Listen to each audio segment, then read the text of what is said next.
নমস্কার, আমি শুভ দাশগুপ্তের একটি কবিতা পাঠ করছি। বনের কথা।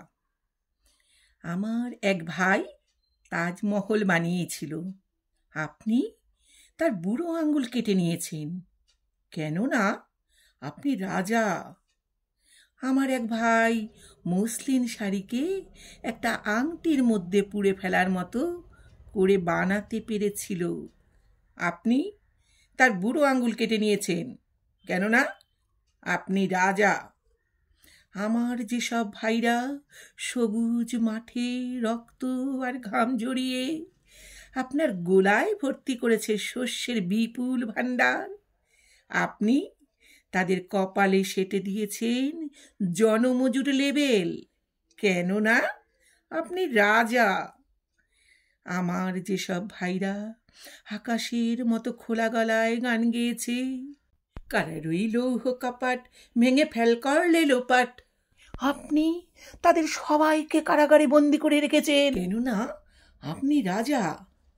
আপনার মাথায় ছাতা ধরে থাকে 200 জন, আপনার চলার পথে ফুল বিছিয়ে রাখে 2000 মানুষ, আপনার ঘুম নিশ্চিন্ত করতে রাত্রি তপস্যা করে 2 লক্ষ জনতা।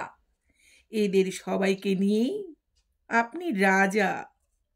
মহারাজ, যে শিরস্ত্রাণী মাথা ঢেকে নিজেকে নিরাপদ ভাবছেন, সেটাও কিন্তু আমরা বানিয়েছি।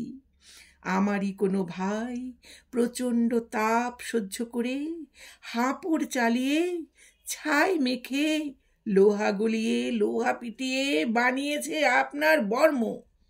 ভুলে যাবেন না, বর্ম আর শিরস্ত্রাণ অকেজো করতে পারে যে অস্ত্র, তাও আমরাই কোনো না কোনো ভাই একদিন ঠিক বানিয়ে ফেলবে। আর তারপর প্রলয় হবে শুরু, কিংবা বলা যাক সৃষ্টির সেই হবে প্রথম উদ্বোধনী লগ্ন।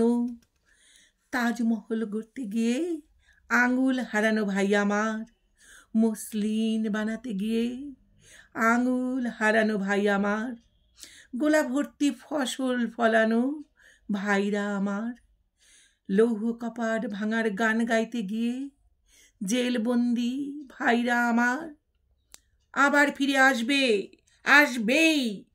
আপনার মাথা থেকে খসে পড়বে শিরস্ত্রাণ, বুকের থেকে খুলে পড়বে বর্ম, হাতের মুঠোয় রাখা শানিত তরবারি পড়ে যাবে মাটিতে। সেদিন বড় দূরে নেই, আমার ভাইরা আসবেই, তারা আসবেই।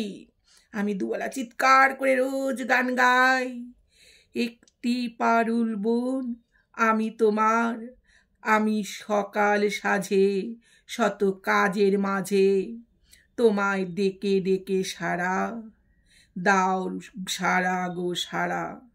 ও 7 ভাই চম্পা জাগরে, ও 7 ভাই চম্পা জাগরে, ও 7 ভাই চম্পা জাগরে। নমস্কার। ভালো লাগলে সাবস্ক্রাইব করে সঙ্গে থাকার অনুরোধ রইল।